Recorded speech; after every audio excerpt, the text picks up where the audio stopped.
Dalam kerendahan hati kami Tuhan, kami ingin Engkau sapa dengan firman-Mu.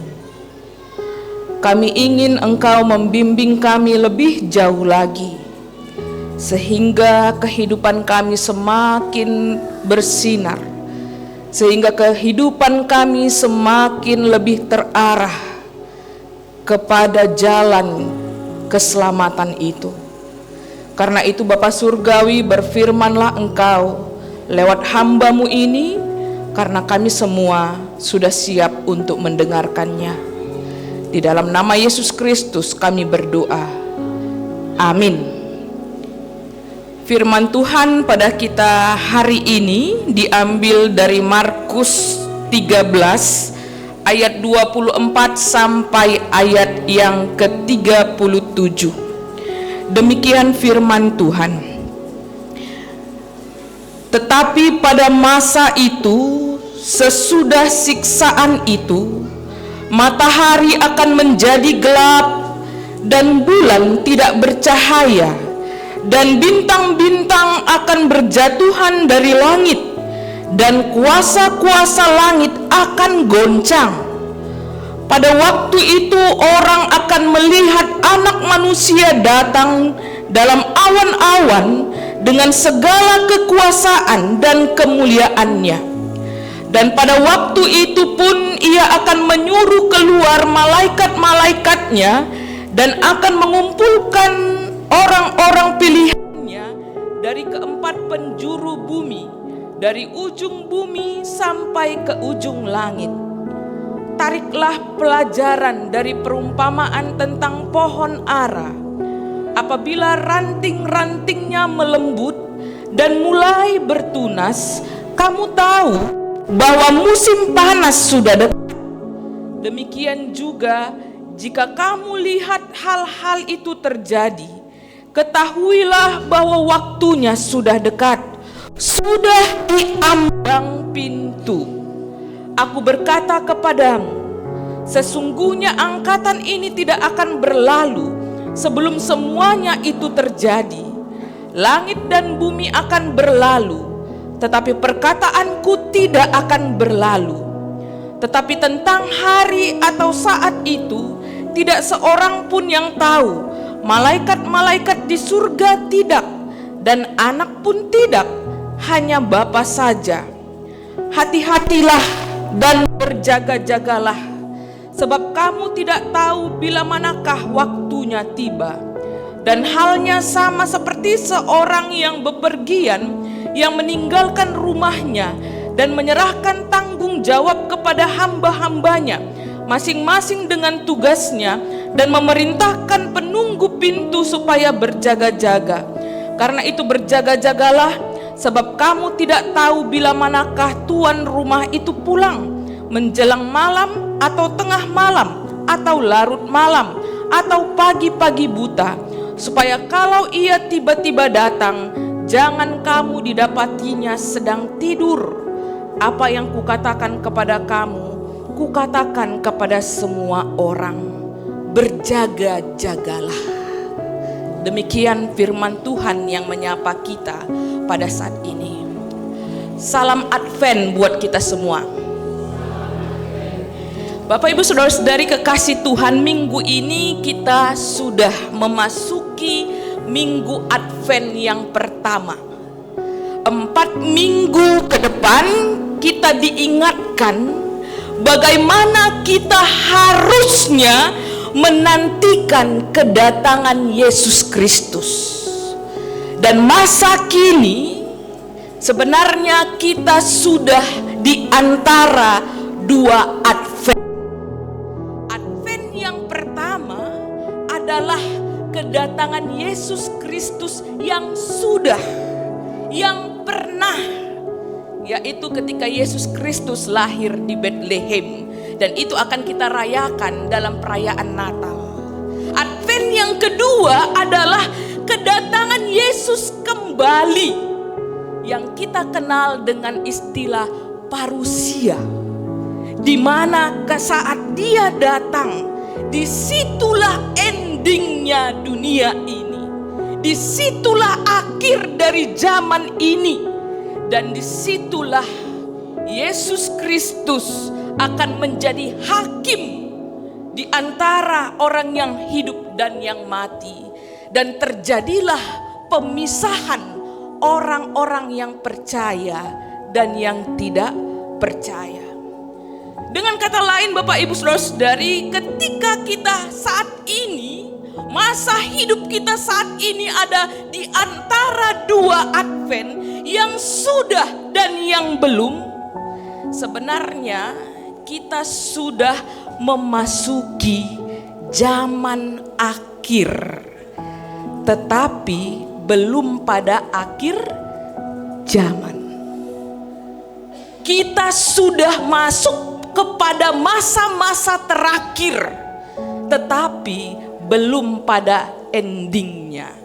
Endingnya nanti adalah ketika Yesus Kristus datang kembali untuk menghakimi orang yang hidup dan yang mati.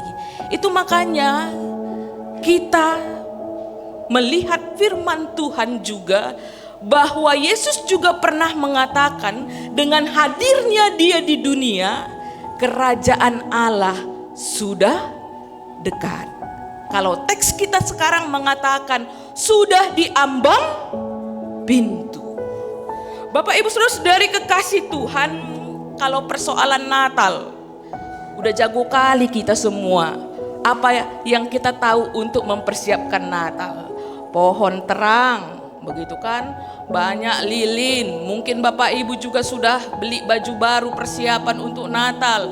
Mungkin panitia juga sudah memikirkan bagaimana yang namanya mempersiapkan Natal yang baik. Sekarang ini banyak Natal-Natal dirayakan dengan dikatakan sukses ketika ada keyboardnya, ketika ada makan nasi kotaknya, kan gitu ya. Nah, entah apapun itu Bapak Ibu Saudara-saudari, tapi pada saat ini bagaimana cara kita merayakan Advent?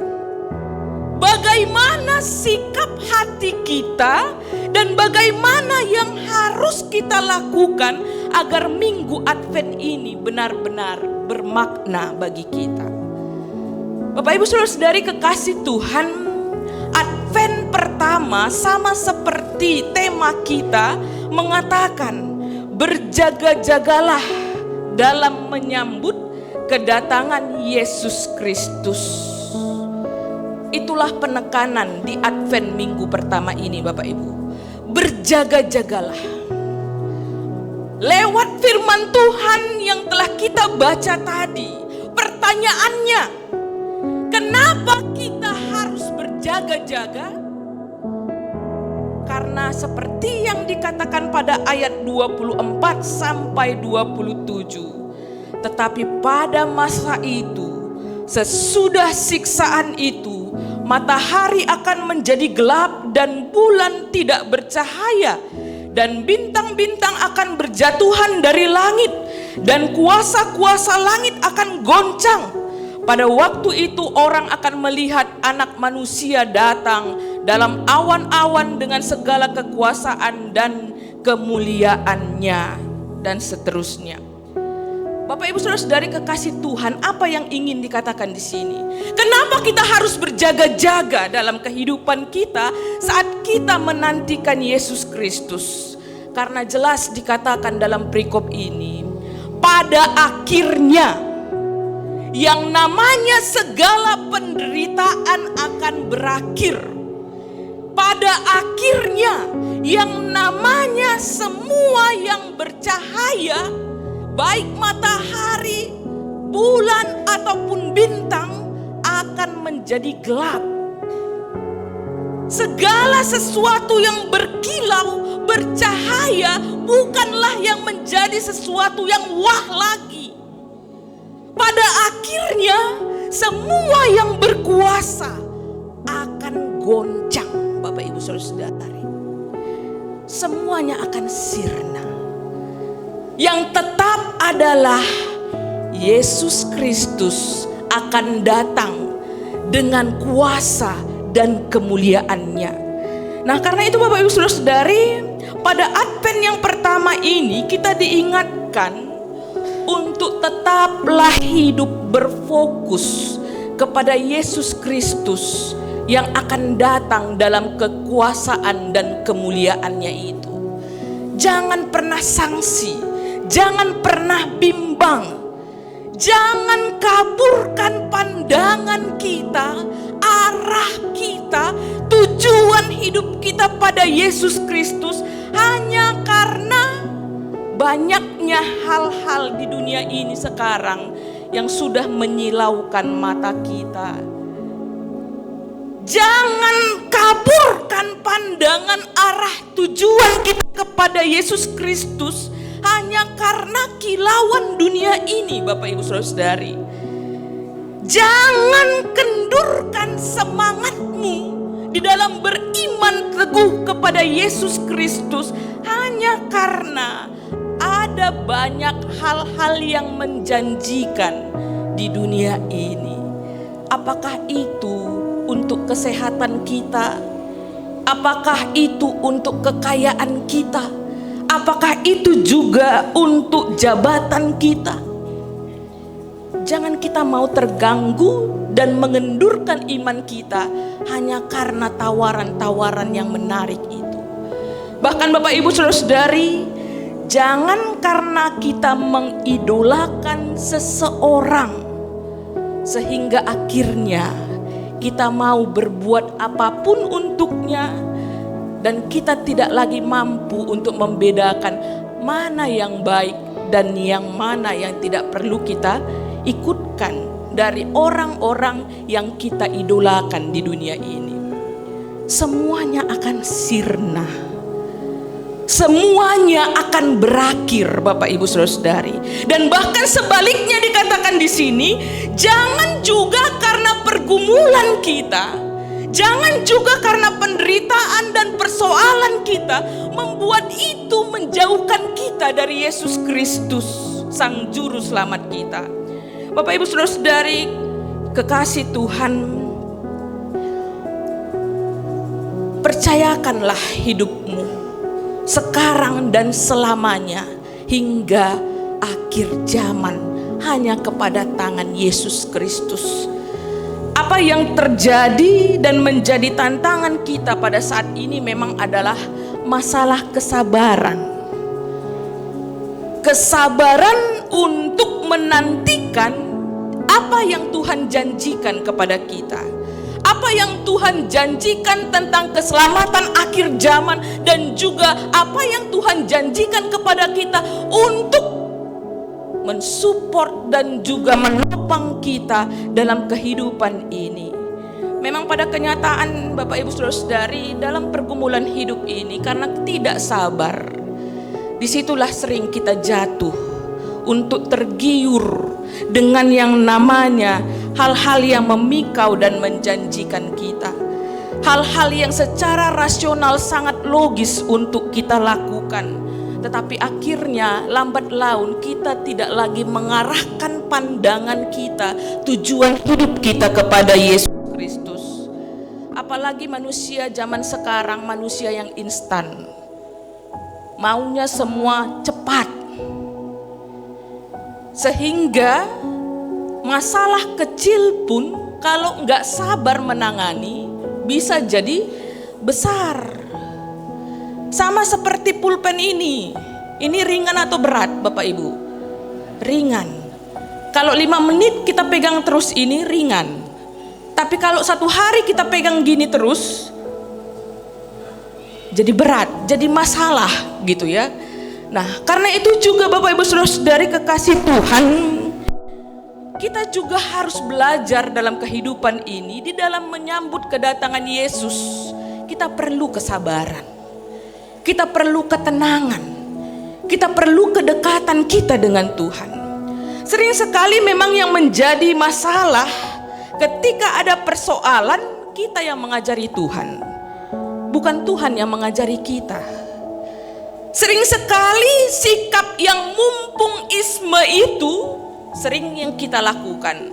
Ya, mumpung masih muda, masih banyak waktu, berhura-hura pun gak masalah lah. Mumpung masih ada koleha, mumpung masih ada uang, suap pun bolehlah. Kan begitu ya. Mumpung ada kesempatan, buatlah. Mumpung. Dan bahkan Bapak Ibu Saudara-saudari, kalau kita mau jujur, sering sekali dalam doa-doa kita juga, sadar tidak sadar juga, mungkin kita suka memaksa Tuhan untuk melakukan apa yang kita mau. Sama seperti doa anak muda ya, yang suka memaksa Tuhan. Dia katakan ketika dia mau cari jodoh dan ketemu dengan orang yang dia sukai, ya Tuhan, kalau dia jodohku, jodohkanlah. Tapi kalau belum jodohku, jodohkanlah. Kalau ternyata dia bukan jodohku, aku mohon Tuhan, jangan pertemukan dia dengan jodoh yang lain selain aku. Kalau dia jodoh orang lain, tolong Tuhan putuskanlah, supaya kau bisa jodohkan dengan aku. Amin. Jadi Bapak Ibu Saudara-saudari kekasih Tuhan, terkadang juga dalam kehidupan ini doa-doa kita pun maksa. Kita nggak mau tundukkan hati kita, diri kita, untuk bagaimana Tuhan yang memimpin kita. Terkadang ketika apa yang menjadi keinginan kita tidak terkabul, aksi kita pun jauh dari apa yang diharapkan Tuhan. Nah, karena itu Bapak Ibu Saudara-saudari kekasih Tuhan, Advent pada hari ini mengajak kita juga agar bagaimana kita kembali menata hati kita untuk kembali berfokus berjalan di jalan Tuhan. Dan mari kita tunggu bersama bahwa waktu Tuhan adalah yang terbaik buat segala pergumulan-pergumulan kita. Karena itu kita diharapkan untuk selalu sabar dalam kehidupan kita. Kita harus juga mau menyerahkan kehidupan kita sesuai dengan rancangan tangan Tuhan. Sama seperti lagu rohani yang mengatakan, waktu Tuhan pasti yang terbaik, walau kadang tak mudah dimengerti, lewati cobaan, ku tetap percaya waktu Tuhan pasti. Aminkan kitalah, supaya itu menjadi kesabaran di dalam kita menuntun dan juga menunggu kedatangan Tuhan. Yang kedua Bapak Ibu Saudara-saudari, ketika yang pertama kita katakan kenapa kita harus berjaga-jaga, karena endingnya hanya Yesuslah yang akan menjadi pemenang, begitu ya. Kita harus berjaga-jaga dan tetap terarah kepada Dia yang adalah pemenang. Yang kedua, pertanyaannya adalah bagaimana kita harus berjaga-jaga. Nah, Bapak Ibu Saudara-saudari kekasih Tuhan, pada ayat 28 dan 29 secara khusus, Yesus mengajarkan di sini, tariklah pelajaran dari perumpamaan tentang pohon ara. Apabila ranting-rantingnya melembut dan mulai bertunas, kamu tahu bahwa musim panas sudah dekat. Demikian juga jika kamu lihat hal-hal itu terjadi, ketahuilah bahwa waktunya sudah dekat, sudah di ambang pintu. Artinya Bapak Ibu Saudara-saudari, kita diajar untuk belajar kembali dari perumpamaan pohon ara. Belajar untuk melihat tanda-tanda zaman. Belajar untuk peka terhadap lingkungan alam kita dan lingkungan kehidupan kita. Kita jangan menjadi orang Kristen yang hanya tahu ini sedang terjadi perubahan, tetapi kita tidak mau melakukan perubahan pada diri kita. Ya. Jadi ketika diajarkan, lihatlah dari pohon ara, Ketika terjadi bahwa ada tanda-tanda musim panas, nah itu berarti juga mengajarkan kalau tahu akan masuk musim panas, apa yang akan kau lakukan. Nah, karena itu Bapak Ibu Saudara-saudari, itu sama dengan kita. Kalau tahu kita rumah kita sedang bocor atapnya, segeralah tempel. Kan begitu kan? Jangan tunggu-tunggu, biarlah becek itu di rumah itu nggak apa-apalah. Dan jangan juga sampai banjir baru kita melakukan sesuatu, tetapi pekalah terhadap lingkungan kita dan berbuatlah sesuatu. Berjaga-jaga itu berarti juga kita peka. Jangan asik sendiri, jangan memikiri diri sendiri. Ketika kita melihat ada yang berubah, kita juga harus mau perbaiki diri kita. Kita juga harus mau membenahi diri kita. Kita juga harus mau mengarahkan dan mengkoreksi diri kita. Jangan tunggu semua menjadi rusak dan hancur. Akhirnya kita baru sadar dan menyesal. Itu sama seperti kita menunggu parusia, kedatangan Yesus. Tetapi kemudian sebelum datangnya Yesus kembali, kita sudah mati. Kalau kita sudah mati, nggak ada lagi yang bisa kita perbuat. Karena itu selagi hidup inilah, lakukanlah yang terbaik. Bapak Ibu Saudara-saudari kekasih Tuhan, Tuhan juga memakai tanda-tanda alam untuk menunjukkan kehadirannya. Kalau kita baca dari pasal 13, dari ayat yang pertama sampai yang seterusnya kepada perikop kita ini, kita melihat bahwa tanda-tanda kehadiran Yesus itu adalah ketika terjadi gempa bumi, ketika mulai masuk kepada yang namanya kelaparan, ketika yang namanya juga masuk kabar tentang perang, bangsa bangkit melawan bangsa. Berita-berita itu sekarang ini juga masih kita banyak dengar. Tetapi tidak itu saja Bapak Ibu Saudara-saudari. Tanda-tanda bahwa akan juga berakhir kehidupan ini adalah seperti yang dikatakan pada ayat 12. Terjadi ketidakdamaian. Seorang saudara akan menyerahkan saudaranya untuk dibunuh. Seorang ayah juga demikian terhadapnya, dan anak-anak akan memberontak terhadap orang tuanya dan akan membunuh mereka. Kamu akan dibenci semua orang oleh karena namaku, tetapi orang yang bertahan sampai pada kesudahannya, ia akan selamat. Karena itu Bapak Ibu Saudara-saudari, tanda-tanda hampir masuknya parusia itu ternyata juga dapat kita lihat tidak hanya lewat lingkungan alam, ya, perumpamaan pohon ara, tetapi juga lingkungan kedamaian di tengah-tengah persekutuan kita, bahkan rumah tangga kita masing-masing. Karena itu Bapak Ibu Saudara-saudari, berjaga-jagalah. Kalaupun ini akan terjadi, janganlah itu sempat terjadi di tengah-tengah persekutuan kita di Simalingkar ini. Amin. Janganlah yang disuratkan ini terjadi di tengah-tengah rumah tangga kita masing-masing. Ayah akan membunuh anaknya, saudara membenci saudaranya, anak-anak memberontak kepada orang tuanya. Karena itu Bapak Ibu Saudari, apa yang harus kita lakukan? Sikapi, antisipasi supaya apa yang tersurat di sini itu tidak berlaku bagi keluarga orang-orang yang percaya kepada Tuhan. Bapak Ibu Saudari kekasih Tuhan, mari kita lihat juga dalam kebersamaan kita setiap hari.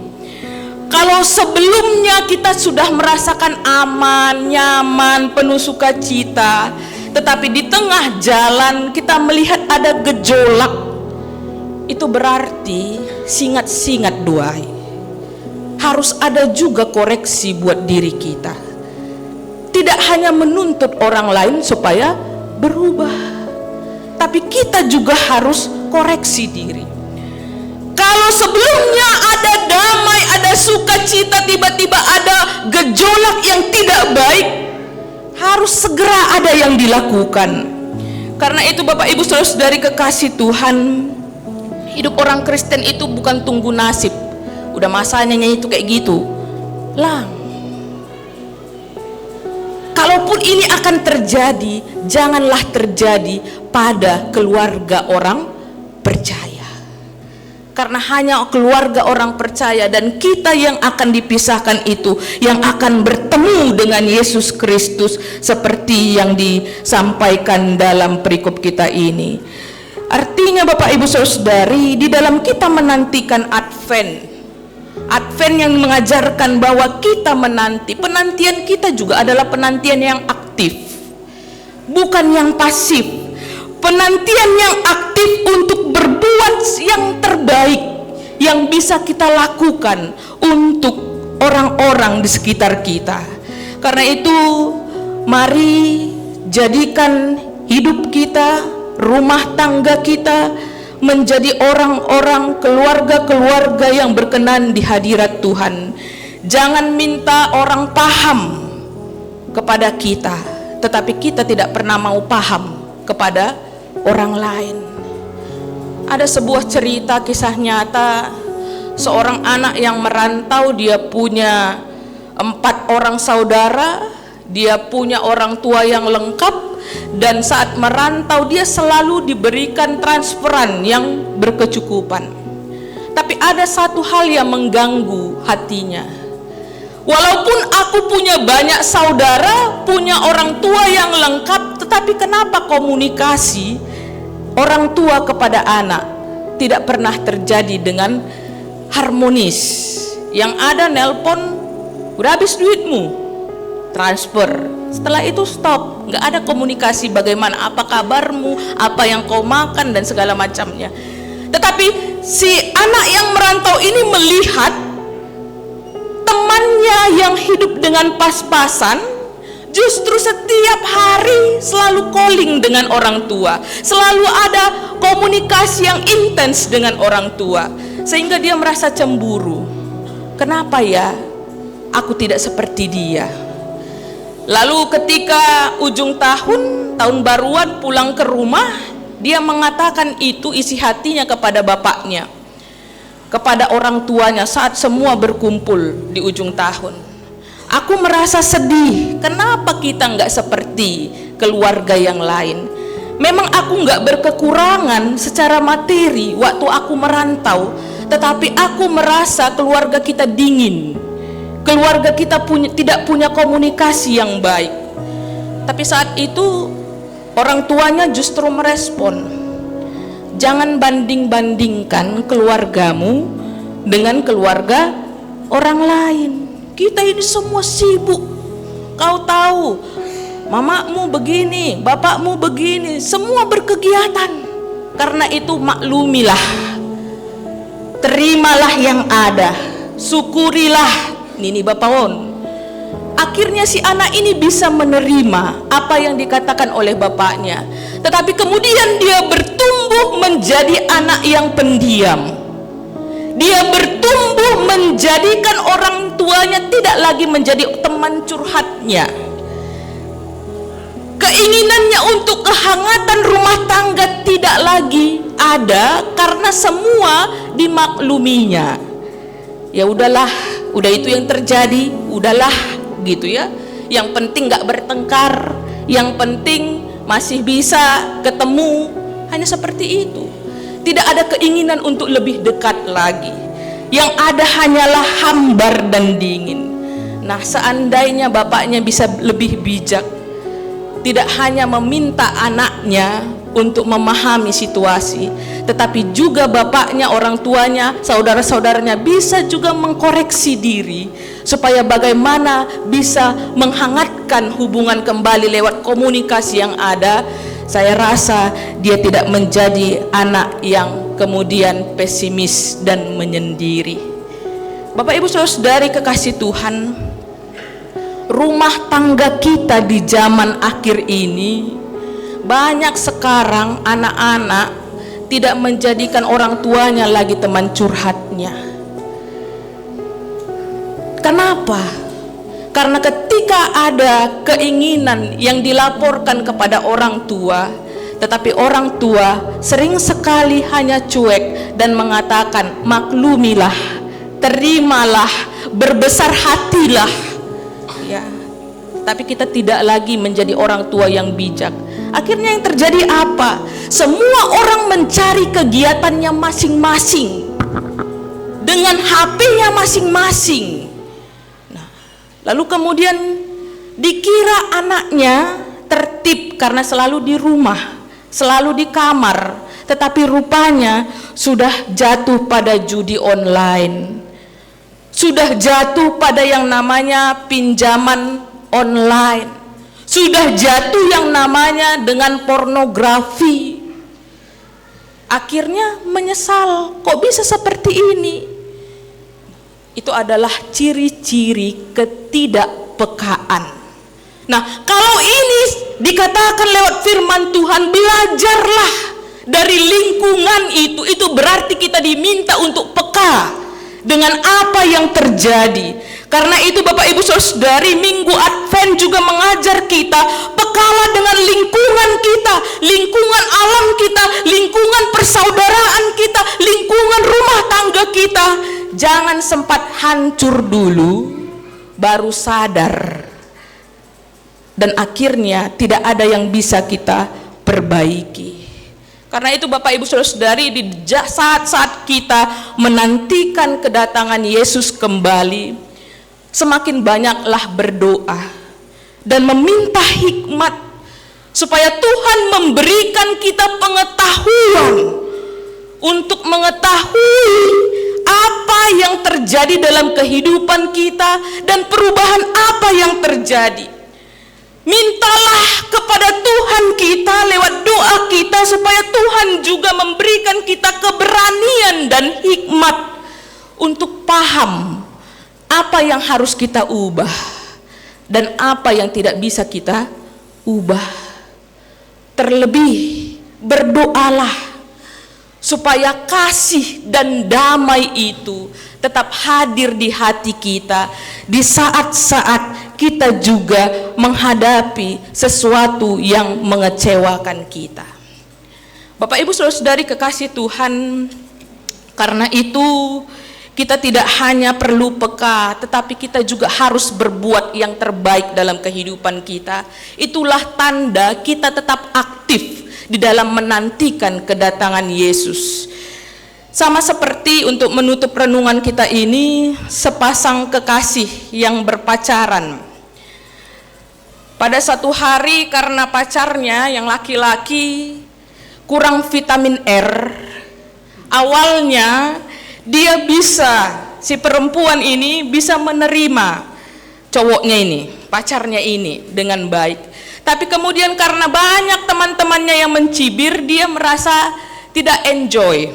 Dan pada akhirnya dia katakan kepada pacarnya, "Bang, kau latihanlah dulu bilang R. Malu aku. Kalau sama-sama kita nanti terus didengar orang ada perkataanmu ketika bilang R rupanya cadel, nggak ada R-nya, itu buat orang lain jadi ketawa dan mempermalukan kita," katanya. Lalu singkat cerita, si abang-abang ini kemudian melatih dirinya mengatakan huruf R. Gitu ya.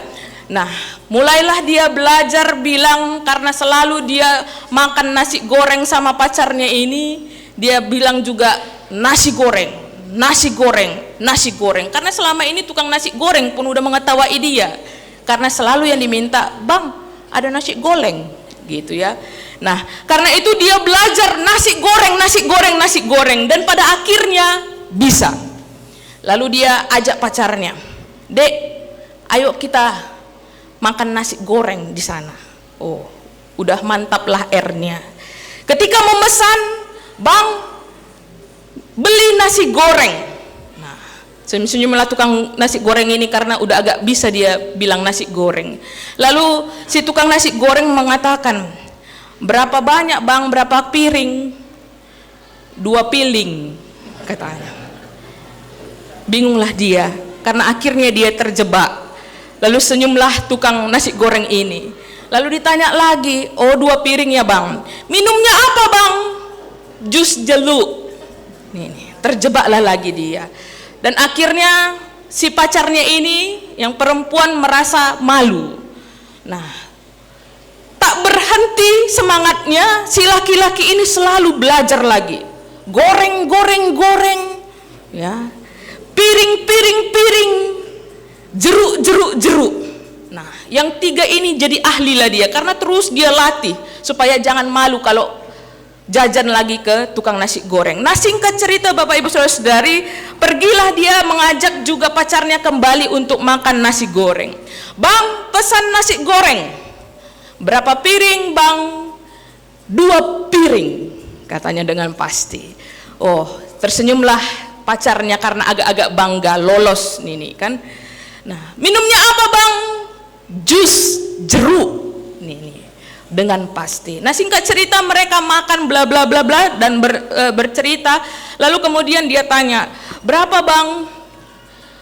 45.000, kata si abang tukang nasi goreng. Lalu dia sodorkan uang 50.000. Lalu dengan usil tukang nasi goreng ini mengatakan, bang, kalau uang abang 50.000, ini makanan abang 45.000, berarti aku harus kembalikan berapa ya? Lalu streslah dia, karena akan dia mengatakan lagi 5.000, dia akan terjerat, ya, dan akan diketawai lagi. Lalu dengan singkat cerita dia minta pertolongan Tuhan. Tuhan, ulang pabadur hamau. Nah, langsung dia katakan 50.000 kurang 45.000, goceng, katanya. Nah, Bapak Ibu Saudara-saudari kekasih Tuhan, rupanya dia dapat hikmat dari Tuhan.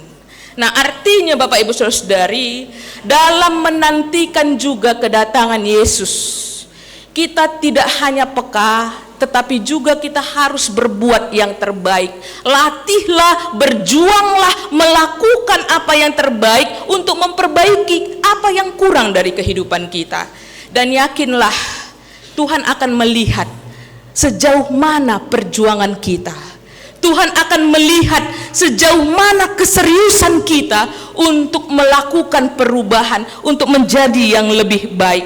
Yakinlah Bapak Ibu Saudara-saudari, ketika Tuhan datang dan melihat bahwa kita adalah orang-orang yang serius untuk berjuang dan mengubah diri menjadi lebih baik, cinta kasih Tuhan pun akan semakin bertambah, dan dia juga akan mengatakan kita, mengelompokkan kita menjadi orang-orang yang percaya, yang diberkati oleh Tuhan.